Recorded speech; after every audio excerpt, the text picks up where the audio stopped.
Hey, welcome to The Explainer. Today, we're going to talk about why we act the way we do in our relationships. We'll be digging into the groundbreaking book, Attached, to really uncover the science of, human connection.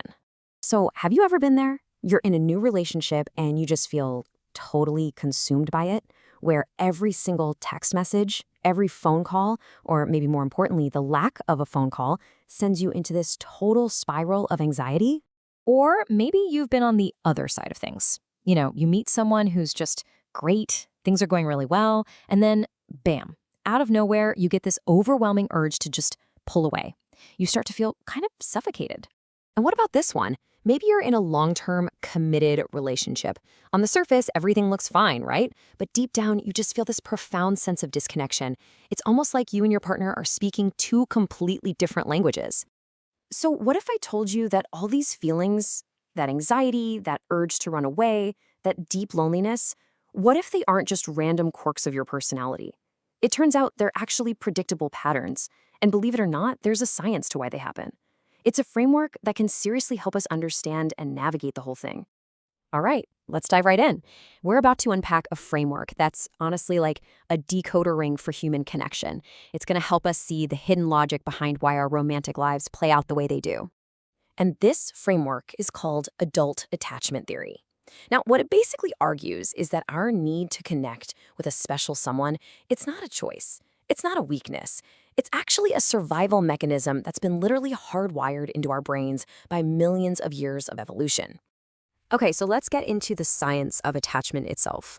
This actually leads to something researchers call the dependency paradox. And I know, it sounds totally counterintuitive, right? But having a secure, dependable partner doesn't hold you back. It's the exact opposite. It creates the secure base that actually empowers you. Just think about a little kid on a playground. They'll explore way more freely when they know their parent is watching from a bench nearby. It's the same for us as adults.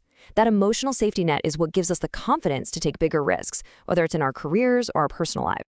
So, how does this whole need for a secure base actually play out in real life? Well, it tends to show up in three primary ways that people respond to intimacy. And these are what we call the core attachment styles. Okay, so if you look at the general population, a little over half of us, about 50%, are considered secure. Then you've got about 20% who are anxious and 25% who are avoidant. But, and this is a huge takeaway, secure people tend to find partners and stay in those relationships. So what does that mean? It means the actual dating pool has a much higher concentration of anxious and avoidant folks. And that's why finding a secure partner can feel so much harder than these numbers might make it seem. All right, let's break these down real quick. Secure people, they're generally comfortable with closeness. Anxious types, on the other hand, really crave it, but they're often worried their partner doesn't feel the same. And then you have the avoidant individuals. For them, intimacy feels like a threat to their independence, so they try to keep it at arm's length. It's like each style is operating from a completely different playbook. And this, right here, is the central conflict you see play out all the time. You have one partner who is just reaching for connection, and the other partner is pulling away to protect their independence. It's this fundamental difference in their internal wiring. That's where all the friction really begins.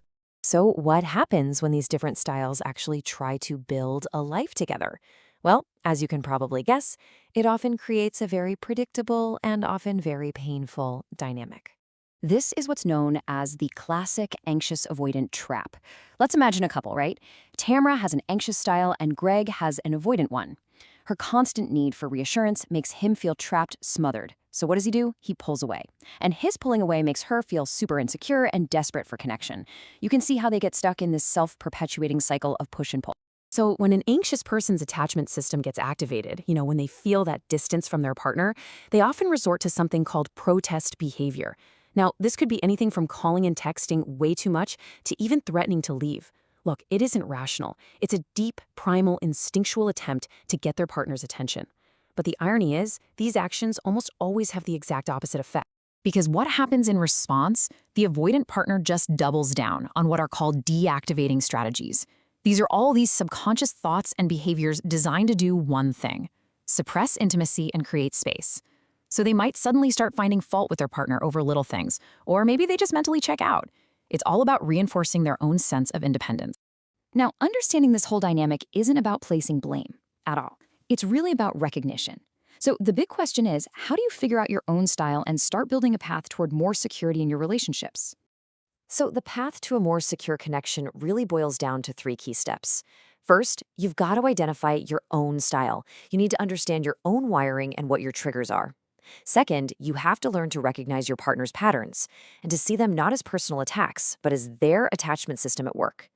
And finally, and this is huge, you learn to communicate your needs clearly and calmly instead of just letting those instinctual protest behaviors or deactivating strategies do all the talking for you. It's all about replacing reaction with intention. Look, at the end of the day, this science isn't about putting yourself or anyone else in a box. Not at all. It's about giving you a map, a guide to understanding your own needs and the needs of the people you care about. It's something that can empower you to navigate the messy world of relationships with way more clarity, compassion, and confidence. So the real question I'll leave you with is, what are you going to do with that map?